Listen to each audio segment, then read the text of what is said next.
C'est bon. Bonjour les gars, les filles des Hauts-de-France et bonjour à tous ceux qui nous rejoignent pour ce live.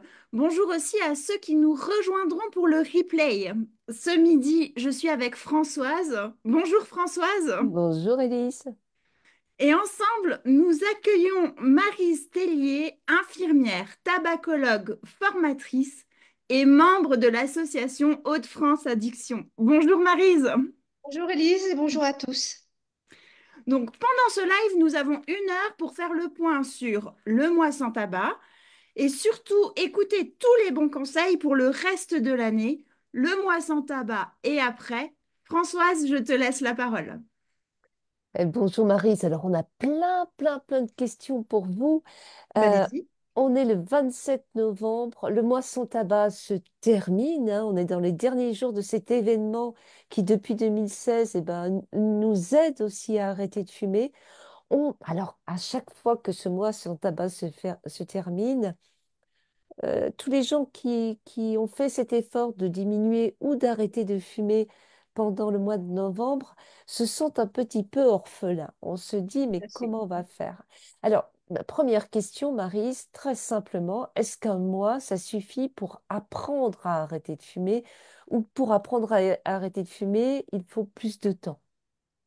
Alors, arrêter un mois, ça permet déjà, que l'on arrête ou non, de voir les effets positifs de la cigarette. En un mois, on fait connaissance avec une vie sans tabac. Déjà le budget, un mois, on voit le trou que peut avoir la cigarette dans le budget. La respiration, au bout de 15 jours déjà, le tapis mucocilié des poumons refonctionne, c'est le ramonage des bronches et la personne respire mieux. Elle sent les odeurs. Donc, un mois, ça permet vraiment de se motiver à l'arrêt parce qu'on voit les bienfaits immédiats de l'arrêt de la cigarette. On voit que la qualité de vie, elle peut être quand même meilleure quand on ne fume pas. Donc, si la personne arrête, très bien. Si la personne n'arrête pas, au bout d'un mois, qu'elle reprend, il n'y a pas de problème. On sait que dans les 5 ans, elle finira par s'arrêter quand même, parce qu'elle a fait connaissance de la vie sans tabac assez de temps pour se rendre compte que c'était super de vivre sans tabac. Mhm. Voilà. Donc, cette parenthèse est assez longue pour donner la motivation au moins pour arrêter à nouveau. Et on sait qu'un fumeur, au bout de 5 ans, finira par s'arrêter.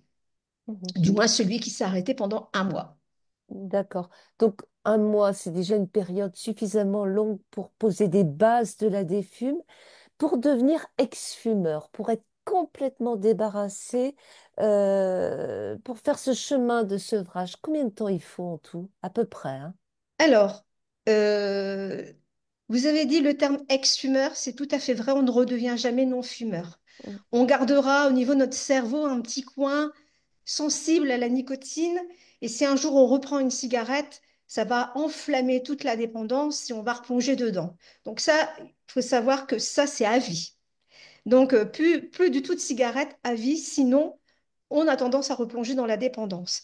Alors moi, je dirais une moyenne, il faut à peu près un an. Pourquoi un an? Eh bien, parce que contrairement à ce qu'on peut croire, le sevrage tabac, ce n'est pas la nicotine. Le sevrage tabac, j'ai coutume de dire à mes patients, c'est le débugage du cerveau de tous les réflexes qu'on a acquis avec la cigarette. Donc, par exemple, je prends mon café dans une situation précise, la cigarette suit, je suis à mon ordinateur, la cigarette suit. Chaque fumeur a ses rituels qui sont associés à la cigarette. Donc, il faut qu'ils se rendent compte de justement, de ces arcs réflexes où la cigarette s'inscrit, voir ce qui peuvent changer au début pour un peu brouiller le cerveau et que la réponse cigarette n'arrive plus, et le maintenir. Donc, en sachant qu'il y a tout ce travail-là à faire, pourquoi j'ai dit un an? Bah parce que nous ne vivons pas au mois de décembre comme on vit au mois de juin ou au mois d'août. Tout à fait. Et donc, si j'ai pris tout en charge, tous mes réflexes de quand il fait mauvais dehors, le jour, et puis après je relâche la bride, et je me dis, ça y est, je suis sortie d'affaires. Eh bien, non, parce que quand on arrive au beau jour, on ne vit pas de la même manière, on n'a pas les mêmes activités et on a des déclics, les déclics des beaux jours qui arrivent, les barbecues, le petit rosé, bref, on ne vit pas de la même manière. Donc on dit toujours qu'il faut faire un tour du calendrier. Et après, il faut quand même rester quand même vigilant, mais on dira que dans la banque à souvenirs, on a vraiment fait le tour. Mhm. Donc, on a défait tous les petits liens qui nous C'est ça. unissaient avec le tabac à fumer. On a passé le cap de la terrasse, du gros chagrin sans fumer, des fêtes de fin Voilà, d'année, c'est de ça. l'anniversaire du petit dernier, du patron qui m'énerve, etc., etc. Et Alors, tous ces liens qui nous unissaient à la cigarette, on les a défaits. On a et appris à arrêter de fumer. c'est ça. Et on apprend finalement à vivre sans la cigarette, c'est-à-dire qu'on n'est pas à l'arrêt en étant perpétuellement en guerre ouverte avec la cigarette.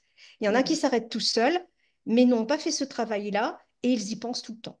mhm, Donc, pour faire ce travail-là, pour apprendre à vivre sans cigarette, pour faire l'acquisition de nouveaux réflexes où la cigarette ne s'inscrit plus, eh bien, il faut répéter, répéter, répéter. C'est un apprentissage et ça demande bien sûr d'être motivé.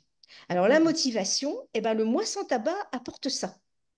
Mais comme mhm, on sait la motivation, ben, ça a tendance quand même à retomber. Et donc, il faut toujours que ça soit réactivé. Donc, après le mois sans tabac, ce que je conseille aux gens, c'est de continuer en se faisant suivre. Bah alors justement, pendant le mois sans tabac, on a vu que les conseils pour arrêter de fumer, ils étaient partout, hein. On a vu des émissions à la télévision, on avait de l'aide sur nos réseaux sociaux. Et alors maintenant, où est-ce qu'on peut continuer à recevoir tous ces conseils? Et bien, justement, ce qui a été mis en lumière pendant le mois sans tabac continue dans l'ombre, si je puis dire, pendant toute l'année. Tabac Info Service est toujours là. Tabac Info Service proposera toujours des consultations téléphoniques avec un tabacologue, pas mal de documentation, pas mal de réponses à des questions. Tabac Info Service proposera toujours sa cartographie des centres qui accueillent des personnes qui veulent arrêter de fumer. Donc, et aussi l'application qui est là pour relancer justement la motivation. Donc, une personne qui veut continuer, si elle veut agir vite, parce que il y a bien sûr les tabacologues, mais comme chacun sait, prendre un rendez-vous, on ne l'a pas forcément tout de suite. Un coup de fil à Tabac Info Service, on a déjà des conseils, euh, justement des conseils par rapport à ce débugage, si je puis dire, du cerveau. Et ensuite, ils peuvent vous indiquer une dose de patch qui pourrait convenir. Et dans ces cas-là, on se rapproche de son généraliste pour avoir une prescription de patch. Et cette ordonnance, en réalité, ce n'est pas vraiment une prescription dans le sens où on va prescrire à 1 milligramme à dire un médicament. C'est plutôt un sésame pour la prise en charge complète par la Sécu et la mutuelle. Alors, les patchs, tout à l'heure, j'en ai pas parlé et c'était volontaire. Comme vous avez vu, c'est un travail vraiment de longue haleine. C'est un travail pour le fumeur, travailler sa motivation, voir les déclics, les changer, les continuer. Et il ne peut pas faire ce travail-là si il est en manque de nicotine. Et je dirais même plus s'il a faim de nicotine. Imaginez-vous, moi je dis toujours, imaginez-vous faire votre feuille d'impôt sur Internet en ayant très faim, il est midi et vous crevez de faim, est-ce que vous allez faire du bon travail? Non, vous allez d'abord manger et une fois que vous n'aurez plus soif, plus faim, là vous allez revenir et vous ferez sereinement votre feuille d'impôt. Ben, c'est exactement la même chose. Donc, les substituts nicotiniques, donc la gestion de la dépendance physique, est au service de ce travail-là et pas l'inverse. Et beaucoup de personnes disent les patchs, ça ne marche pas. Généralement, ils sont sous-dosés, mhm, souvent, parce qu'on a peur de monter en dose. Mais la plupart du temps, c'est aussi parce qu'ils n'ont pas fait ce travail-là. Et donc, dès qu'on commence à baisser les patchs, on se retrouve dans un arc réflexe où on prenait une cigarette. Pour le peu qu'on ait un bon ami à côté qui dit tu en veux une, et voilà, le tour est joué et on rechute. mhm. Les patchs, on les porte le temps qu'on a besoin. Exactement. C'est à la carte. La dose est à la carte, la baisse est à la carte. Je peux porter des patchs 1 an si j'ai besoin d'un Bien an sûr, pour asseoir mon sevrage. C'est bien important de sûr. le dire. Si on commence très haut, quand je dis très haut, moi je surfais facilement avec 100 mg de nicotine. Je sais qu'il y a des tabacologues qui quelquefois vont plus haut. Bien sûr, c'est pour des cas particuliers, des personnes fragilisées qui ont déjà d'autres addictions ou des personnes qui ont des problèmes psychiatriques. On commence très très haut. Donc, la descente, il faut toujours qu'elle soit douce, douce dans la baisse de la dose et douce au niveau du facteur temps. En règle générale, on attend à peu près un mois pour poser la question au patient, est-ce que vous voulez diminuer? Et s'il dit, bah non, je suis bien comme ça, bah c'est tout, on refait un palier. Et on lui dit, si vous commencez à ressentir un mauvais goût dans la bouche, là, ça veut dire qu'il faut baisser. Et là, il sera tout à fait d'accord pour baisser. Mhm. Et si la personne baisse et elle constate que son poids commence à remonter, qu'elle est plus énervée, on remonte. Et donc, on se fie à la clinique, finalement, pour gérer la baisse de la substitution nicotinique. Donc, si ce travail-là dure un an, c'est pas un problème, c'est pas un souci. Ok. Vous Voilà, avez pas. l'essentiel, c'est de ne plus fumer, en fait. Voilà. Exactement, Prendre autant de substituts bien qui nous sûr. conviennent.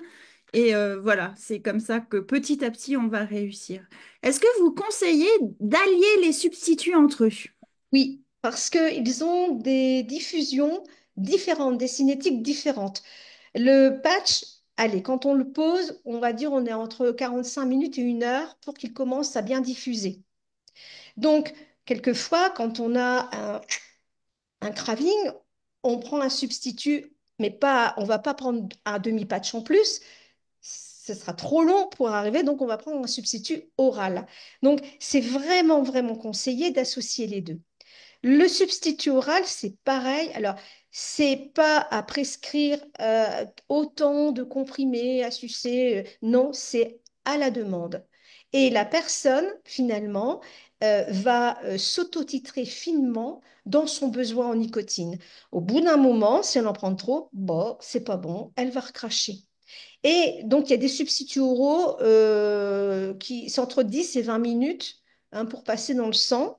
Et quand vraiment on a quelqu'un qui a des pulsions très fortes, il y en a, c'est vraiment tout de suite, il y a le spray buccal qui lui fait effet dans la minute. Donc, pour vous donner un exemple, nous, à l'hôpital de Cambrai, aux urgences, ils avaient des patchs et des sprays buccaux. Et quand quelqu'un commençait à s'énerver en boxe parce qu'il était en manque de nicotine, un coup de spray buccal et le patch. Le temps que le spray buccal calme le jeu, à peu près une demi-heure à 45 minutes, le patch prenait le relais. Donc, je multiplie les chances si Bien je sûr. porte un patch tout en prenant des substituts oraux comme les pastilles ou les gommes. La pastille ne se suce pas, elle se met contre la joue, hein. Et le spray qui est le Speedy Gonzales, donc des substituts, celui qui va qui est le plus rapide. Vous Mhm. avez parlé aussi de tabacologue. Alors moi, quand j'ai arrêté de fumer, j'ai consulté une tabacologue. Euh, mais ça fait quand même un peu peur à beaucoup de gens. Parce qu'on se sent, quand on a fumé beaucoup et longtemps, comme je l'avais fait, un peu coupable. Et on se dit, ben, n'importe comment, je vais payer le prix de mon tabagisme maintenant que j'arrête, hein, je vais payer le prix cher. Et cette personne-là, peut-être qu'elle va me juger un petit peu parce que, bon, ben, si j'en suis là aujourd'hui, ben, c'est parce que j'ai fumé. Vous voyez, on hésite toujours à aller voir un tabacologue, beaucoup plus qu'on irait voir un dentiste ou un rhumatologue, parce que quelque part, on se dit, ben, c'est de ma faute si j'en suis là. Qu'est-ce que va nous dire un tabacologue? Qu'est-ce qu'il peut nous proposer? Alors, déjà, un tabacologue, c'est une personne qui se forme pour aider les fumeurs à arrêter. Donc, déjà là. Et la première chose que l'on fait, c'est de le déculpabiliser. Il est victime d'une dépendance et c'est pas l'inverse. Son cerveau est complètement assiégé par la nicotine et le premier qui en est vraiment la victime, c'est lui, c'est le fumeur. Donc, moi, généralement, les gens venaient en consultation comme ça. Et quand ils repartaient, ils avaient un grand sourire parce qu'enfin, ils étaient entendus et compris. Et on leur a expliqué pourquoi c'était pas de leur faute. Mhm. hein, parce que c'est un produit qui prend les manettes finalement et ça crée un besoin.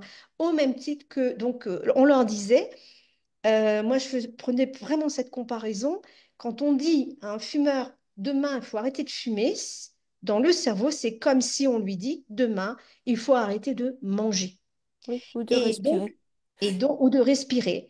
Et donc, les gens sont assez surpris de ce discours-là, parce que ils sont sévères avec eux-mêmes, mais il y a aussi la société qui les stigmatise, hein. Oui. On dira ça comme ça.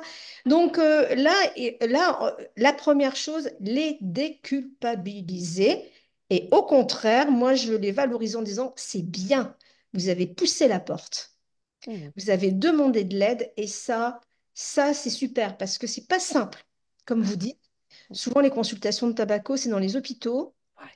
et il faut aller à l'hôpital avec tout ce que ça comporte comme image et on va aller voir un docteur ou une infirmière euh, pour parler d'un vice que l'on a. Voilà ce qu'il pense hein, quand Oui, il c'est arrive là. clair. Moi, je C'est pensais ça, hein. vicieux, c'est de ma faute.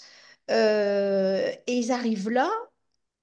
Bon, et nous, on met au moins un quart d'heure la première consultation pour voilà, hein, dire non, non, non, non, non. Au contraire, vous avez très bien fait, vous êtes venus et ensemble, on va vous tirer de là. Ouais, super. Voilà. Élise, Alors, je me dis, consulter un tabacologue, on en a un petit peu parlé en début de ce live, c'est aussi soutenir sa propre motivation. Quels Oui, sont les outils pour soutenir sa motivation? Et non pas la volonté, parce que la volonté, presque tous les fumeurs l'ont. alors Vouloir la arrêter de volonté, fumer. vous avez des gens qui vont vous dire, ils arrivaient, ils me disent, vous savez, moi je suis pas quelqu'un, j'ai pas de volonté du tout. Alors moi je leur répondais, je m'en fiche complètement. Alors ils sont très saisés. Je dis, au fond de vous-même, est-ce que vous aimeriez que ça arrive? L'arrêt du tabac. Ah ouais, qu'est-ce que j'aimerais bien. Eh bien, je dis, pour moi, c'est le principal. Donc, ce qui est bien, c'est lorsqu'on commence, la personne, bon, arrive, nous, on les voit en consultation, elles ont déjà fait la démarche. Donc, quelque part, elles ont envie. Bien sûr, il faut que ça se maintienne. Parce que l'envie, c'est très aléatoire, c'est très sinusoïdal. On a des moments où la motivation s'étiole. Il faut la relancer. Donc, moi, je disais aux patients, quand vous êtes à la maison, si vous sentez que vous revenez à vos anciennes habitudes, donc là, ils ont des pulsions, que ouais, oh, j'en ai un petit peu marre, eh bien, vous vous posez et vous vous dites, voilà pourquoi j'ai voulu arrêter de fumer. C'était par exemple pour mon budget, c'était pour l'odeur, et j'en passe. Et j'en suis où maintenant? Ah ben ma femme est super contente, la maison sent bon, mes enfants ne me disent plus, je vous cite des choses que j'ai entendues, mes enfants me disent plus que je pue la mort. Ça avait choqué une maman. Et puis au niveau du budget, ben, au lieu de partir en vacances en France, là, on se fait un beau voyage en famille. Mhm. Alors tout de suite, ça... Voilà. Après, je leur dis, posez-vous comme question, qu'est-ce qui m'est arrivé de bien à l'arrêt du tabac auquel je ne m'attendais pas? Et les femmes disent, ah bah écoutez, j'avais une plus belle peau, des dents beaucoup plus propres. Ça semble futile, mais la motivation, il faut vraiment qu'elle soit interne. On n'arrête pas de fumer pour faire plaisir aux gens autour de soi. On arrête, c'est quelque chose de très égoïste, on arrête pour soi. Et si au niveau estime de soi, on se sent plus épanoui, un teint qui respire la santé, on se sent mieux dans sa peau, c'est une motivation. Mhm. Alors quelquefois le fumeur fait ça, mais eh ben, quand il a un suivi par un tabacologue ou un addictologue, eh ben, c'est lui qui va prendre le relais, qui va le coacher. Parce Mhm. que nous, tabacologues, donc, on est là aussi pour les coacher. Et puis pour gratouiller tout ce qu'il a rencontré de bien depuis qu'il est à l'arrêt. Et donc, il va le verbaliser et généralement, quand il sort de la consultation, il est regonflé à bloc. Mhm. On va parler maintenant des situations à risque qu'on peut rencontrer.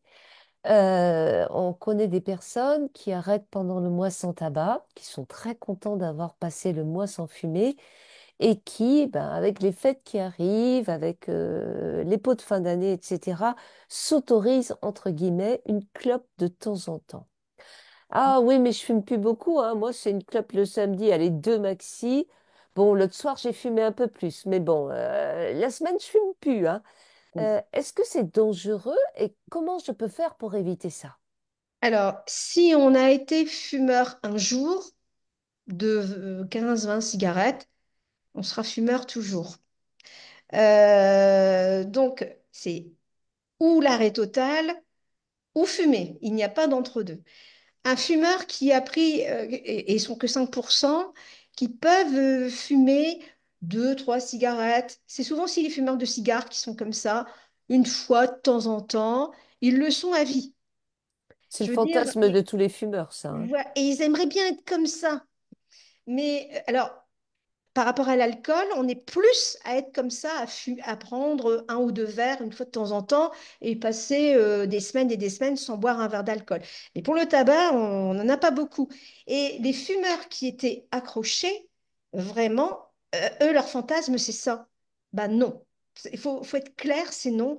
S'ils reprennent une cigarette, finalement, après, donc, par exemple, la semaine, le week-end, eh bien, oh, ça se passe bien, ouais, ouais, mais le cerveau est à nouveau sensibilisé. Ils vont finir par ressentir du manque la semaine et ils vont dire, ah bah oui, mais je ne prendrai pas beaucoup. La semaine, bah, c'est tout, j'en prendrai une par jour. Oui, mais on est accro à une dose de nicotine, pas un nombre de cigarettes. Donc, même s'ils gardent que une ou deux cigarettes, ils prendront la dose de nicotine à laquelle ils sont accros. Donc, si avec 10 cigarettes, ils prenaient une certaine dose, avec deux, ils vont avoir une fume 5 fois plus intense pour prendre la dose de nicotine et donc les produits toxiques. Donc, quand on a été accroché, ils sont 95% environ à être accrochés, on ne peut pas avoir une fume, j'allais dire, plaisir, et puis j'arrête, et puis tout va bien. Non, c'est pas possible. Mhm. C'est ce que vous appeliez tout à l'heure l'autotitrage. Le fumeur, selon comment il tire sur sa clope, il va prendre la dose de nicotine dont il a Il a besoin. besoin. Ouais. Et donc ça, c'est une chose les personnes qui ne sont pas formées à la tobacco vont dire, vous prenez un paquet de cigarettes, 20 cigarettes, 20 milligrammes.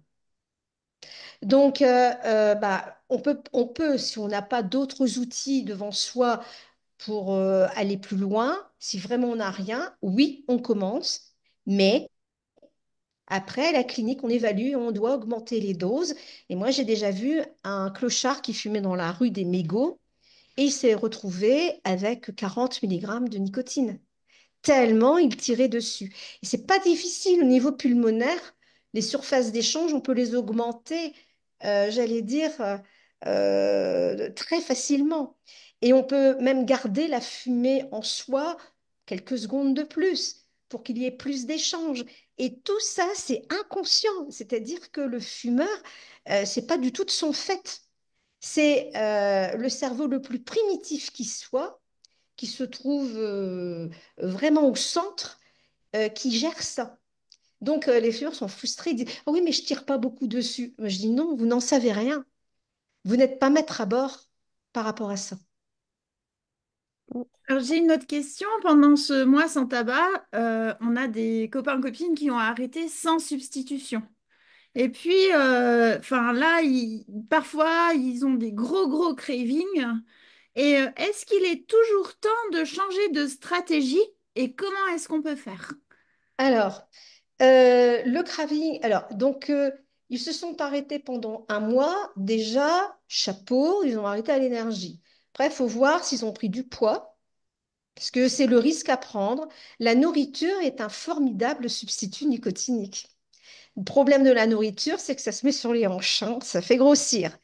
Et donc déjà là, faut voir. Après, faut voir aussi l'humeur, comment elle est. S'ils sont agacés, si on les cherche, on les trouve, ils auront tendance à vouloir reprendre. Le craving, vraiment le terme craving, il faut déjà savoir, est-ce qu'au bout d'un mois, ils sont encore en manque de nicotine? Parce que le craving, c'est une pulsion à fumer. Mais il y a plusieurs origines. Peut-être qu'ils se sont fait violence pendant un mois, ils ont été en manque de nicotine, ils ont fait face à l'énergie. Ça, on sait pertinemment que ça ne dure pas. On reprend. Donc, si c'est un craving qui est dû, ils ont envie de fumer, ils ont envie de fumer, et que c'est tout le temps, oui, on peut prendre une substitution nicotinique et trouver la dose où on va se sentir bien. Ça peut être aussi un craving euh, de situation. On n'a pas fait le débugage du cerveau. On se retrouve donc dans une situation à prendre sa cigarette avec son café dans un endroit où on a l'habitude. Et là, l'envie de fumer va arriver. Donc, il est de mettre en place ce qu'on appelle pompeusement les thérapies cognitivo-comportementales. C'est tout à fait possible.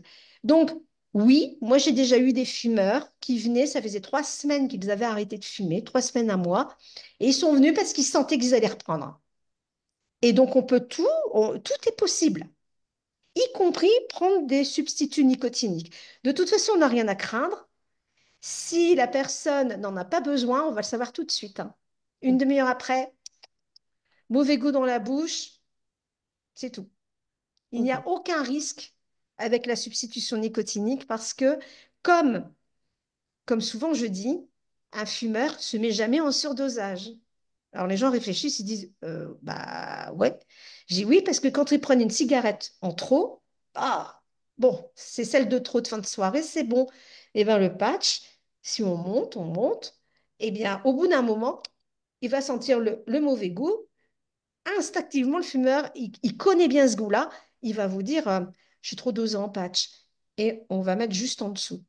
On écoute Alors, son quand on corps parle, qui parle.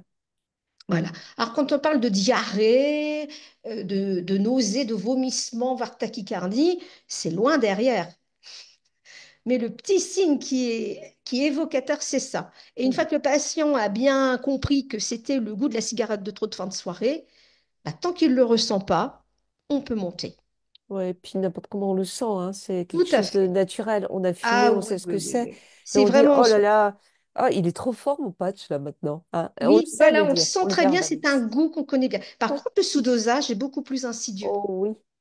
Parce que lui, on va avoir des personnes qui ne sont pas en manque, qui vont déclarer qu'elles ne sont pas en manque, et elles vont vous dire, par contre, ma femme, alors moi j'en ai eu un, ma femme n'arrête pas de m'énerver, c'est vraiment pas le moment.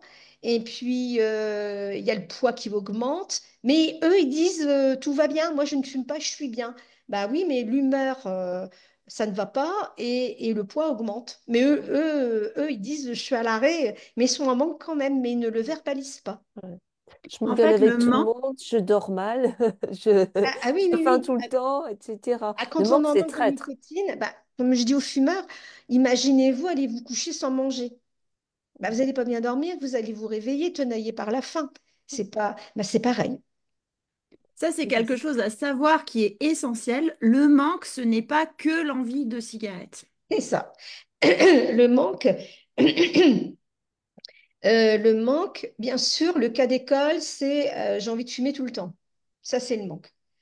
Un fumeur qui est en manque, il pense à la cigarette et à fumer tout le temps.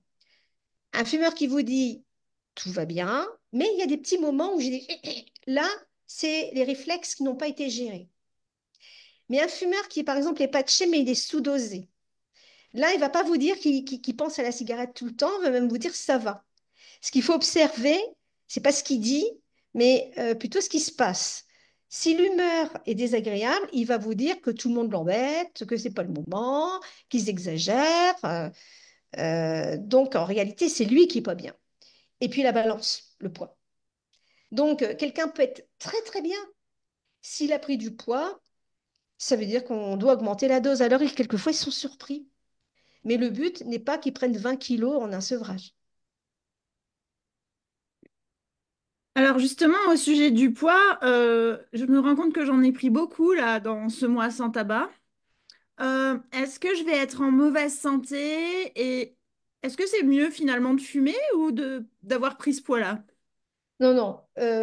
La prise de poids, je ne suis pas, comment dire, entre prendre du poids et fumer, il n'y a pas photo, vaut mieux prendre du poids. Parce que le poids, après, on peut gérer pour baisser. Et puis, bon, bah, prendre, aller à l'extrême, je vais dire 7 8 kilos, entre guillemets, ça n'a jamais tué personne. Que le tabac, oui, ça tue.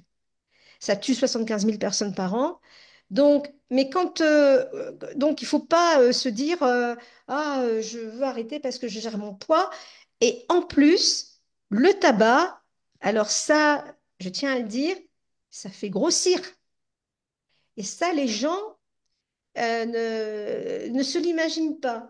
Et le tabac, finalement, comment dire, comme on va avoir au niveau du sucre, il y a bien plein de choses qui vont se passer parce que le tabac joue un rôle néfaste au niveau hormonal. Et finalement, le sucre, bah, l'insuline et le sucre, l'insuline ne va plus pouvoir servir pour stocker le sucre. Donc, le sucre va se transformer en graisse et va aller se loger dans la graisse qui soutient les organes, ce qu'on appelle la graisse viscérale.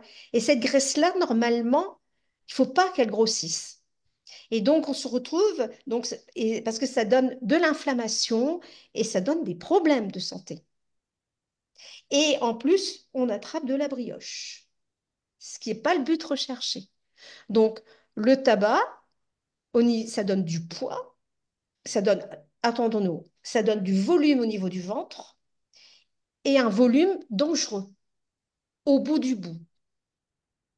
Voilà. Donc, entre fumer et prendre un peu de poids, et de toute façon, un fumeur, il est 3 à 4 kilos en dessous du poids qu'il devrait avoir s'il ne fumait pas. Donc, il n'est pas illégitime de reprendre ce poids-là. Mais comme un fumeur ne fait plus d'activité physique, on peut penser qu'il puisse se remettre au moins en sous-poids en ayant une activité physique à côté. Donc, si je ne veux pas prendre trop de poids, je me substitue bien et suffisamment longtemps. C'est ça? C'est ça. La meilleure arme, si je puis dire, déjà, c'est je me substitue, je n'hésite pas à dire si ça va pas, si je me sens, si je prends du poids, j'augmente la dose. De toute façon, il n'y a pas de danger tant que j'ai pas le mauvais goût dans la bouche. Et la diminution se fait en douceur, parce qu'on peut avoir des prises de poids, parce qu'on baisse trop vite. Ça, c'est la première chose. Après, au niveau alimentaire, on attrape de très mauvaises habitudes alimentaires lorsqu'on est fumeur. Je vous l'ai dit, au niveau hormonal, ça joue. Et je vais prendre le cas particulier de la femme, parce que c'est généralement un frein, hein, le poids. La femme se masculinise lorsqu'elle fume.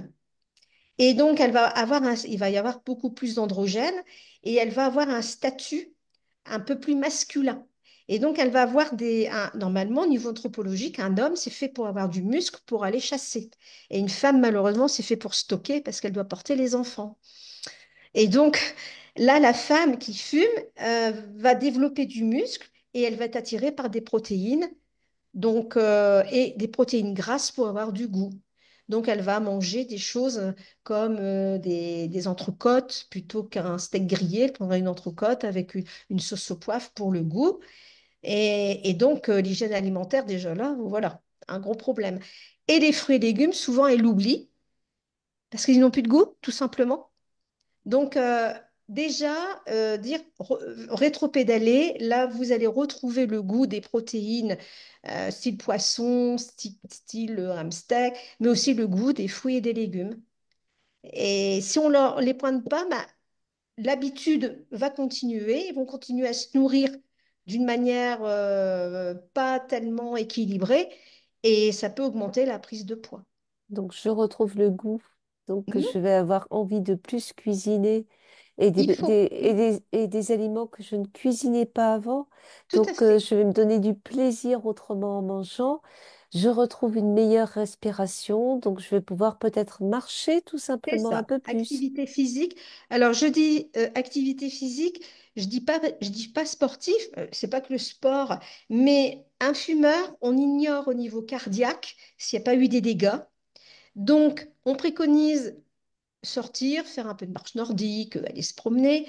Mais avant, il y en a certains quand même qui disent, ah bah je vais reprendre mon vélo et je vais faire du vélo à haute dose. Il y en a un, il m'a dit, je vais remettre mes baskets et je vais aller faire du marathon. Non, non. On voit un cardiologue, on fait une épreuve d'effort et on voit si au niveau cardiaque, il n'y a pas eu des dégâts cardiovasculaires dus au tabac. Feu vert du cardiologue, on peut reprendre un entraînement d'activité sportive. Mais moi, je parle bien d'activité physique. Mhm. Élise. Alors, dans mon entourage, comme c'est la 10e fois que j'arrête de fumer, hein, personne n'y croit. Bien sûr, on m'encourage pas trop non plus, quoi. Je vais pas réussir, ça c'est une certitude. D'ailleurs, mes amis continuent à fumer à côté de moi, voire même à l'intérieur. Comment je peux m'en défaire de tous ces problèmes qui sont dans mon environnement, en fait, hein. Alors, vous êtes arrêté 10 fois, mais tout seul. Forcément. Donc déjà, pour des personnes, donc j'ai eu un cas comme ça, un ami de mes parents qui a fumé toute sa vie, qui a tout essayé pour arrêter, il n'y est jamais arrivé. Sa femme était désespérée, son généraliste était désespéré. Et un beau jour, mes parents lui ont dit, va voir Maryse. Et à la fin, il y est allé. Alors, il savait très bien qu'il tombait, entre guillemets, dans un piège, parce qu'il s'est dit, si j'y vais, les suivis, il faudra que j'y aille, évidemment. Mais ce qu'il n'avait pas compris, c'est que les suivis, il avait envie de venir, finalement, parce que lorsqu'on a un suivi, eh bien, dès qu'on ressent un problème, dès que, par exemple, une dose de patch qui n'est pas assez élevée, un rituel qu'on a du mal à se débarrasser, des trucs et astuces quand on est avec ses amis, eh bien, si on n'a pas tout ça, on rechute en réalité. Et donc, quand il a été sevré, d'ailleurs son médecin ne l'a pas cru, il m'a téléphoné pour être sûr, il ne l'a pas cru, et il m'a dit, finalement, j'avais la même dose de patch que j'avais déjà mise avant, mais la seule différence, c'est que j'ai eu un suivi. Nous, on a débugué, voilà, on a tout fait. Et c'est ça, c'est ce suivi qui m'a permis de faire un apprentissage de la vie sans tabac. Il avait tout compris, quoi. Mhm. Donc, non, il n'y a pas de cas incurable. Ce qu'il faut, c'est aller voir le bon professionnel qui va vraiment l'aider. Il y a des sevrages complexes, oui, mais nous, on est formés pour ça. Et il ne faut pas hésiter à consulter. J'ai eu l'occasion de sevrer quelqu'un qui voulait arrêter le tabac. Il était schizophrène et il était accro à l'alcool. Et puis, il était venu en cure de sevrage alcool et il a dit, moi, je veux tout arrêter. Eh ben, et il a et avec le suivi, et il est arrivé à alcool zéro, tabac zéro. Il n'y a pas de cas incurable. Par contre, il faut peut-être accepter de se faire suivre. Moi, à titre personnel, j'ai trouvé que mon suivi, il me permettait aussi de m'affirmer auprès de mon entourage. En fait, Tout à je fait. repartais très encouragée La avec... motivation, de toute voilà. façon, on est des coachs, hein. Donc, les gens repartent en étant regonflés à bloc. Et puis surtout, par exemple, on suppose que quelqu'un va voir un tabacologue aujourd'hui. La question, à chaque fois qu'il arrive, c'est, voilà, les fêtes arrivent, j'ai peur. Alors, donc, on leur dit, bah, écoutez, vous mettez un petit patch en plus, une demi-heure avant d'aller à la fameuse soirée où vous avez peur. Après, si jamais vraiment, ben, bon, ben, c'est tout, vous l'enlevez, mais vous savez que vous êtes limite au niveau dosage, donc vous n'aurez pas envie d'aller fumer la cigarette de quelqu'un. D'avoir des substituts oraux, si c'est pas un patch, des substituts oraux dans la poche ou son spray. Essayez de ne pas aller dehors au départ, ne pas tenter le diable si c'est la première année. Mais après, une fois qu'on est rentré au bout d'un an de sevrage, après on peut vivre normalement. Mais on essaye de ne pas aller dehors. Mais enfin, en règle générale, les réveillons, les nuits sont fraîches, hein. Donc on va fumer dehors et on est bien content de rester à l'intérieur. Et puis l'alcool, faire attention. Faire attention de ne pas trop consommer. Je ne dis pas qu'on ne doit pas consommer, mais parce que l'alcool, ben, nous laisse permissif, je dirais. Il appelle la Oh, clope. c'est pas pour une. On est un peu moins sur ses gardes. Et Mm. quelquefois, on reprend bêtement parce qu'on se dit, ouais, laissez la fête. Voilà. Donc, attention à l'alcool, la consommation, et puis vraiment saturé en nicotine. Alors après, si vraiment il y a une envie là qui arrive, partir de l'endroit quelques instants où on est, prendre un grand verre d'eau fraîche, ça calme très vite au niveau du cerveau. Et puis prendre un substitut oral et puis attendre que les choses se calment et puis même se dire mais pourquoi j'ai eu une envie de fumer comme ça qui m'a pris, analyser la situation. Et alors ça, j'ai vu ça, mais pendant l'été. Une personne était arrivée chez un ami et il y avait un coin fumeur, mais qui avait été retiré parce qu'ils avaient décidé d'arrêter ensemble. Et la personne, elle s'est retrouvée avec l'odeur de saucisse grillée, son petit rosé bien glacé, et elle s'est retrouvée sans faire attention dans le coin de la terrasse où avant, il y avait un cendrier. Elle avait le même décor, tout. Elle a eu une pulsion énorme. Du coup, elle est partie de l'autre côté. Elle a pris un substitut oral et elle s'est dit, mais pourquoi j'ai eu une pulsion? Bah, parce qu'elle avait été à l'endroit où, avant, elle fumait à cet endroit-là. La petite Madeleine, quoi. Ouais. Est-ce que vous conseillez, je vous écoute avec attention, du coup, d'avoir sur soi, quand on a arrêté de fumer, pendant ce mois sans tabac, ce qu'on appelle, nous, une petite trousse de secours, dans laquelle on trouvera quelques bonbons, des pastilles, des gommes, un patch supplémentaire, pourquoi pas une petite Oui. vape, mais quelque chose qu'on trimballe avec soi, qu'on laisse dans la voiture, qu'on prend et qu'on met dans son sac à main, au cas où. Alors oui, quand pendant le mois sans tabac, vous avez eu des patchs, tout s'est bien passé, vous êtes à l'arrêt, vous êtes bien dosé, d'abord je vous conseille de continuer le traitement de base. Et la diminution interviendra doucement, tranquillement, mais c'est bien d'avoir, moi j'en avais dans leur portefeuille, d'avoir des petits patchs qu'on puisse mettre en plus pour les situations peut-être un petit peu plus difficiles, ou des pastilles, ou des gommes, d'avoir sa trousse de secours. Et ce que je conseille aussi beaucoup, c'est particulièrement, ben non, mais même, c'est d'avoir, par exemple, si je suis porteur d'un patch 25, je dis n'importe quoi, d'en avoir quand même un dans mon sac, parce que quelquefois le matin, on oublie de le mettre. Et donc là, c'est vraiment pour se dire, mon Dieu, j'ai pas mis mon patch ce matin. Oui, mais j'en ai un dans mon portefeuille. Donc, la trousse de secours pour les moments difficiles, des petits patchs, enfin, dire de doses, des petites doses, des gommes ou des pastilles, mais aussi le patch en cours, d'en avoir un exemplaire. Mm. Parce que moi, je vous assure, dans l'hôpital, j'en avais le matin, quelquefois j'en avais qui arrivaient. Tu peux pas me dépanner d'un patch, j'ai oublié de mettre mon patch ce matin. Et je lui dis, bah, tu en mets un dans ton sac, en plus, comme ça tu sais. Et c'est vrai qu'en faisant ça, eh bien, au moins on n'est pas pris au dépourvu. Oui, tout à fait. Élise?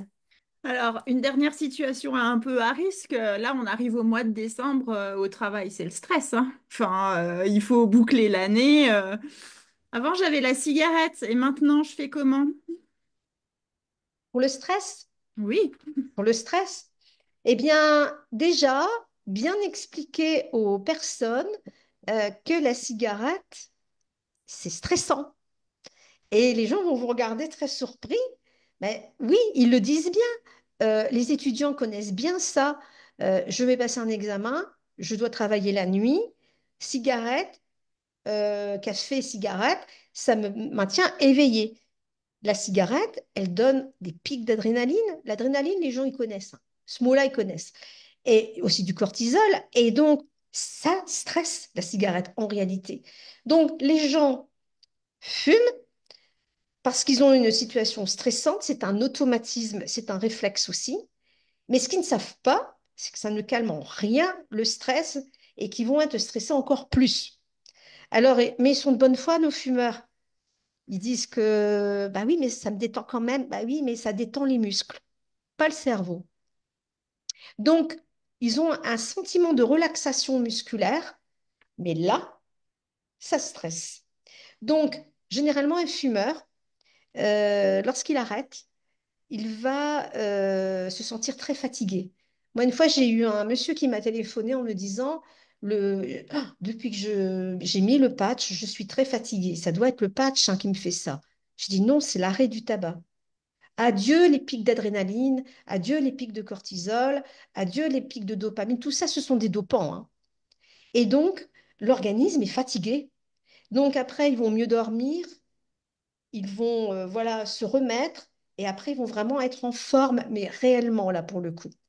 Donc ça, C'est il faut très que les gens clair. comprennent ça. Alors après, il faut leur apprendre à gérer leur stress autrement. Donc déjà, une activité physique dans la semaine.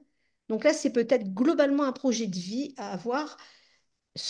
Avoir dans la journée des temps à décharge, le soir, regarder la télé, lire un livre, intégrer ça dans la journée, à intégrer dans la semaine une activité physique, sortir, si on peut sortir en forêt, c'est encore mieux. Mais aussi, maintenant, on est à l'ère du téléphone portable. Alors, pour une fois que ça peut apporter quelque chose de bien, il y a des petites applis qui peuvent aider, comme Namatata, comme Petit Bambou, mais la cohérence cardiaque, ça, c'est facile. On peut même faire ça dans un moyen de transport. On fait ça. Et croyez-moi que lorsqu'on est bien stressé, eh ben, la cohérence cardiaque, c'est pas évident du tout.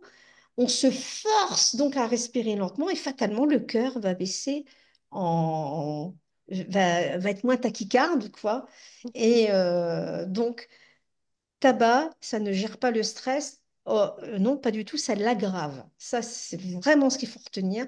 Et il faut gérer son stress autrement. Il y a des applications complètement gratuites hein, pour le Oui. mindfulness, la relaxation. L'une d'entre elles qui nous a été conseillée par une tabacologue, c'est Respire Relax. C'est Eh ben voilà, 100% gratuit.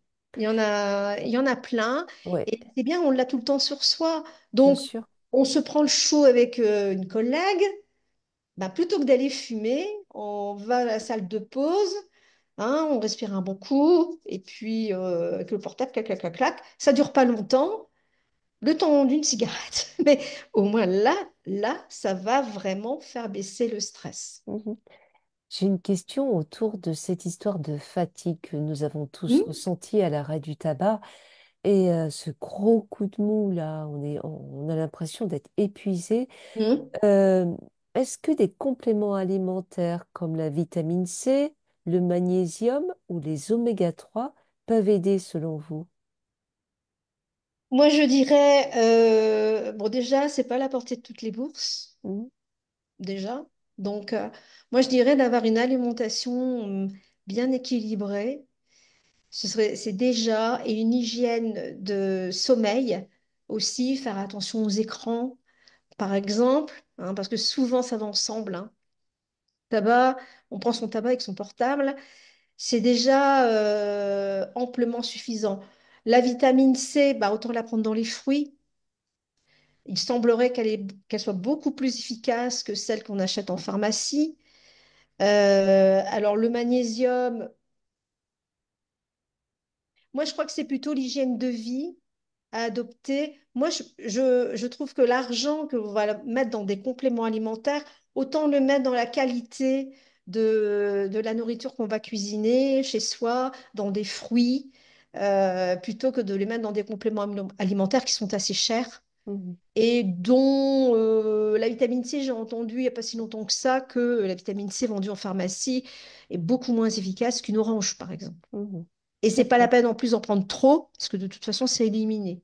Donc, d'accord. alors je sais pas si vous êtes satisfaite de la réponse, mais Ah ouais, ouais, ouais, vous la inquiétez plupart pas. du temps, on a affaire quand même à des gens.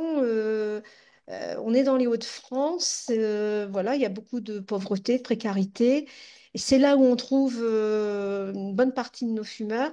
Je me vois pas leur dire, ben, prenez, allez en pharmacie, achetez des compléments alimentaires. Bon, voilà, je crois que si dans l'alimentation, on a tout. Moi, je taperais plus dans l'éducation alimentaire D'accord, pour donc bien se nourrir pour tenir le coup. voilà, Voilà. Je Merci. préférais, si on peut mettre un peu d'argent, de le mettre plutôt là. Et puis aussi, l'activité physique, ça Mm. aide à retrouver la forme. Ça Sûr. va muscler le cœur, ça va faire un peu, entre guillemets, sa rééducation cardiaque, quoi. Mhm. Élise. Merci. Alors maintenant, j'aimerais bien qu'on parle de la baisse de la substitution. Sur ma boîte de patch et sur la notice, il y a écrit que chaque dosage, c'est 1 mois. Est-ce que je peux arrêter là maintenant tout de suite? Enfin, franchement, je suis pas vraiment en manque. Alors, c'est vrai que c'est un mois, un mois, un mois. Les laboratoires, il me semble, mais ça doit être vrai, que pour avoir leur AMM, ils étaient obligés de mettre un schéma thérapeutique. Donc, bon, alors, c'est pas entièrement faux, mais c'est pas vrai non plus. Parce qu'en réalité, on a affaire à un être humain et qui a une relation très particulière avec le tabac, qui est sa relation. Et donc, la baisse, eh bien, ce sera à la carte. Et si au bout d'un mois, le patient ne se sent pas prêt, il vous dit non, non, non, je suis pas prêt, puis je vais avoir, par exemple, les fêtes de fin d'année qui vont arriver, tout, je préfère pas baisser, eh ben, on ne baisse pas. Et ça rejoint ce qui était dit tout à l'heure. Si un sevrage, finalement, dure 1 an, eh ben, c'est pas grave. Donc, c'est vraiment à la carte, à la clinique, et c'est vraiment le patient qui le mettra à bord. De toute façon, s'il a besoin de baisser, avec le mauvais goût dans la bouche, il va le verbaliser. Donc, ça veut dire que, alors par contre, quand ils disent 1 mois, c'est vrai que, il faut pas se presser pour baisser. Il y en a, au bout d'une semaine, ils veulent déjà baisser. Ben non, parce que les récepteurs nicotiniques mettent à peu près 3 semaines à 1 mois pour se fermer, pour ceux qui vont se fermer. Donc, c'est assez rare. Alors moi, je leur dis, vous pouvez baisser avant, à la seule condition que vous ressentiez un mauvais goût dans la bouche. Là, dans ces cas-là, vous pouvez baisser un peu. Mhm. Et, mais non, c'est à la carte en réalité. Alors, les gens ont tout le temps peur, en prenant des substituts, de devenir accro à la nicotine des Ah, substituts. Est-ce que oui, vous pouvez nous dire juste quelques mots là-dessus oui. avant que Élise pose la dernière question? Alors, oui, j'ai déjà entendu des patients me dire, je ne veux pas remplacer une drogue par une autre. Voilà, c'est ça. La molécule nicotine, qui n'est pas toxique au demeurant, hein, c'est une molécule, c'est un stimulant, euh, on la retrouve, c'est vrai, dans la cigarette et on la retrouve aussi dans les patchs. Mais le mode d'arrivage de la nicotine dans le cerveau n'est pas du tout le même. Quand on passe par la cigarette, on passe par le réseau artériel du poumon. Et donc, on va avoir des shoots nicotiniques en 7 secondes. On va avoir un shoot. Et le terme shoot, comme la drogue, je dirais, c'est pas encore assez fort parce que c'est plus rapide qu'une intraveineuse. Et ça va aller arroser le système de récompense de notre cerveau qui va faire un feu d'artifice de dopamine. Et je vais être bien. Et notre cerveau, lui, habituellement, la dopamine, il en a au jour le jour avec tous les petits plaisirs de la vie. Et il y a le plaisir et l'absence de plaisir. Mais quand il y a le shoot, ben, plus il monte en plaisir, plus il va descendre en déplaisir. Mais il va descendre tellement qu'il va avoir la douleur du manque. Et de ce fait-là, eh ben, il va redemander le produit et avoir un shoot. Et ça y est, la dépendance est lancée. Donc, la nicotine, parce qu'elle arrive en shoot au niveau du cerveau, est addictive. Par contre, c'est pas la molécule, c'est la façon dont ça arrive. La nicotine, on en retrouve dans les patchs, mais on la pose sur la peau. Ça passe par le réseau veineux de la peau. Et là, ça va arriver en plateau au niveau du cerveau. Ça prend un certain temps pour arriver, d'ailleurs. Et comment dire, les récepteurs nicotiniques vont être gavés de nicotine, mais toute la journée, mais il n'y aura pas de pic.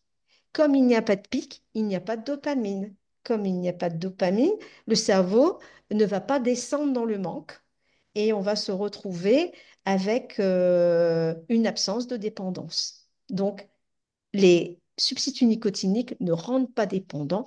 Il y a juste une toute petite entorse, c'est qu'il y en a certains qui vont accrocher un peu à leur gomme Leur pastille aussi. ou Team leur pastille. Nicopas. Team Mais Nicopas pour moi. voilà. Alors, quelquefois, ils ont déclenché des rituels avec leurs pastilles. Donc là, il faut déritualiser comme on fait avec les cigarettes. Et puis surtout, bon, ça fait quand même, c'est vrai que le substitut oral, ça fait des petites collines. Mais c'est pas grave. Le jour où la personne voudra s'en débarrasser, il faut qu'elle repasse par la case patch, où là, on a vraiment une ligne droite au niveau donc, de la diffusion de la nicotine. Puis c'est Les, valable. Pardon, allez-y. les substituts nicotiniques ne sont pas des drogues, on n'en devient pas dépendant, on n'en Non. devient pas accro. Puis pour les gros fumeurs dont j'étais, et les vieux fumeurs, vieilles fumeuses, qui avaient fumé beaucoup, beaucoup, beaucoup, moi j'étais à 50 cigarettes, Hmm. on a l'impression que les patchs et les pastilles nous protègent. Et quand il Hmm. s'agit d'arrêter, on a un petit peu peur, comme si on n'avait pas notre bouclier. Tout à C'est aussi fait. pour ça que les pastilles, on a du mal, parce qu'on se dit, oh, mais si j'ai plus mes pastilles, on n'a plus envie de fumer depuis très longtemps. On Oui, sait oui, très bien oui, oui, qu'on oui, n'y oui, est oui, plus. oui. On n'y On a pense plus besoin à la d'être clope. rassuré. Mais ça nous rassure, hein, c'est notre doudou, Mais notre quelque petit doudou. part, on sait pertinemment que vous ne prendrez pas des doses extrêmes parce qu'elles vous Non, écœureraient très vite. bien sûr. Et donc, entre ça et prendre 50 cigarettes, pas photo, vous pouvez continuer vos pastilles, il n'y a pas de problème. Bah oui, il y a des gens qui continuent très très De longtemps, toute c'est pas façon, un souci, hein. je connais un addictologue, un professeur addictologue. Lui, il est accro à ses gommes, hein. Bien sûr, il Accro y à en a ses plein gommes. des gens dans le milieu qui Et prennent des c'est gommes. pas un problème. C'est pas un Maintenant, problème. ça les stimule. Pour la mémoire, Voilà. c'est bon en Après, il y en plus, a, la ils veulent s'en nicotine. débarrasser, ils en ont marre. Ben, on va relisser, au lieu d'avoir une petite colline de nicotine, on va relisser l'arrivée de la nicotine avec le patch. Bien sûr. Dans ma carrière, en 17 ans de temps, j'en ai eu deux. Donc, c'est ne court pas les rues non plus, hein, Non, non, non. Bien sûr, ouais. mais il n'y a pas de dépendance. Non, non. Ok, merci, Élise. Et Alors, dernière question. un point qui vous tient particulièrement à cœur, c'est la formation des professionnels. Oui. Pendant le mois sans tabac, ils ont eu de nombreux webinaires. Quelles sont les autres occasions de se former le reste de l'année? Alors, je vais parler de ce que je connais. Il faut se rapprocher d'Aude France Addiction. Il faut aller sur leur site. Ils ont un catalogue de formations diverses et variées qui ont lieu toute l'année. Et donc, il y a des formations en présentiel et il y a des formations en webinaire. La personne choisit vraiment selon ben, déjà ce qu'elle souhaite et aussi sa disponibilité. Alors, il suffit donc de contacter de France Addiction et de s'inscrire, mais c'est très, très varié, hein. Vous avez, bon, les substituts nicotiniques en pratique, ça, c'est un web, parce que ça intéresse tout le monde, quoi. Je veux dire, donc, on balaye comme ça bien tous les Hauts-de-France. Vous avez des formations, mais là, c'est en présentiel, femmes et tabac, parce que ça dure 2 jours, parce que les femmes, voilà, les cigarettiers s'engouffrent hein, dans le marché féminin. Et si on n'y prend pas garde, bientôt le tabagisme féminin va dépasser le tabagisme masculin. C'est des formations que je fais. Après, il y a aussi le repérage précoce, intervention brève aussi, pour celui qui aimerait parler tabac, même s'il n'est pas prescripteur à la fin, mais au moins comment aborder le fumeur. Ça se fait aussi en présentiel. Donc, il y a l'entretien motivationnel. Donc là, c'est pas moi qui fais, mais il y a un intervenant, il est en psychologie, mais à très, très haut niveau. Voilà. Donc, il y a tout un panel qui est proposé sur le site d'Hauts-de-France Addiction. Il y a un catalogue où tout ce qui est proposé à l'année est noté. Et si vous êtes professionnel de santé, vous Oui, pouvez aussi vous renseigner sur le site Moi sans tabac Hauts-de-France qui oui, recense aussi l'ensemble de ces formations voilà. et qui vous donne accès à des webinaires ou au replay des webinaires qui ont Oui, été faits c'est pendant Moi vrai. sans tabac. C'est vrai. Là, j'ai parlé de manière en général, parce on arrive à la fin du mois sans tabac. Donc, Ouais. de manière en générale, on va sur le site d'Aude France Addiction, On a tout ça. On a le catalogue de formation à l'année. Il est clair que pendant le mois sans tabac, Hauts-de-France Addiction a mis un deuxième site qui est Moi sans tabac Hauts-de-France Addiction. Et là, il y a tous les outils qui sont répertoriés. Et c'est vrai qu'il y a des webinaires spéciaux Mm. pour le mois sans tabac qui sont mis en place et qui traitent des questions un petit peu plus pointues pour les professionnels. Donc cette année, c'est vrai qu'il y a eu le craving, le BPCO, tabac et sucre, c'est celui que j'ai fait justement, vraiment des choses très très précises qui ne sont pas forcément abordées pendant l'année. Ok, Donc merci beaucoup, hein. là, l'offre de formation pendant le mois sans tabac est extrêmement importante. Ouais. Merci, merci. Merci Élise, Marie. Merci beaucoup aussi Françoise. ah, avec plaisir. Alors, nous nous retrouvons le mercredi 18 décembre à la même heure, 18 12h30, décembre. 18 décembre, pour un nouveau live dans les Hauts-de-France. Et à tous, je vous souhaite une super après-midi. À très bientôt. Ben, Merci merci beaucoup. beaucoup à vous deux, en tout cas. C'est Bonne un plaisir. journée. Moi aussi. Au revoir. Au revoir. Au revoir.